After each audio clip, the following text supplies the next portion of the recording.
Hello guys, good evening. সবাই কেমন আছো? আমি তো বেশ ভালোই আছি, কারণ এখন স্কুলের এক্সাম শেষ, ফাইনাল এক্সাম। তো সেই ছুটিতেই আমি বাড়িতে এসেছি। এখন থাকবো 2 দিন। তো এখন অনেক গল্প হবে, আড্ডা হবে। তো সন্ধ্যেবেলা বৌদির ঘরে বসেছি আমরা টিফিন নিয়ে। তো কী দিয়ে টিফিন হয় সেটা তোমাদের দেখাচ্ছি। এখানে মুড়ি, আলু ভাজা, কাঁচা লঙ্কা, পেঁয়াজ দিয়ে আমরা টিফিন করছি বৌদির ঘরে বসে। এখানে আমার 2 মেয়ে, আমার 2 ভাস্তি আর বৌদি।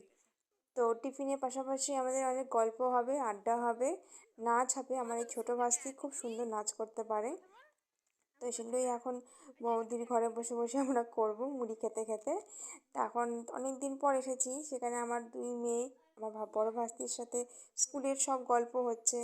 কার কজন বান্ধবী, ওর স্কুলে কজন বান্ধবী, সামনে আছে ওদের স্কুল থেকে একটা নাটক, সেটাটি কীভাবে করবে সেগুলি বাবাই আবার বুঝিয়ে দিচ্ছে ওদেরকে। সেটাই গল্প হচ্ছে দুজনের মধ্যে। তো আমি এগুলো একটু ভিডিও তুলে নিলাম তোমাদের সঙ্গে শেয়ার করবো জন্য। আর একজনকে দেখো, মোবাইল পেলেই ব্যাস, যার হাতে মোবাইল সে তার কোলে বসে পড়বে। আমার এই ছোটো ভাস্তি খুব সুন্দর নাচ করে। এখন সবাই মিলে বসে গল্প করব। আর ও এখন টুক করে এসে আমার কোলে বসে গেছে, যেহেতু ফোনটা আমার হাতে আছে। তো ভিডিওটা কেমন লাগলো তোমরা বলো।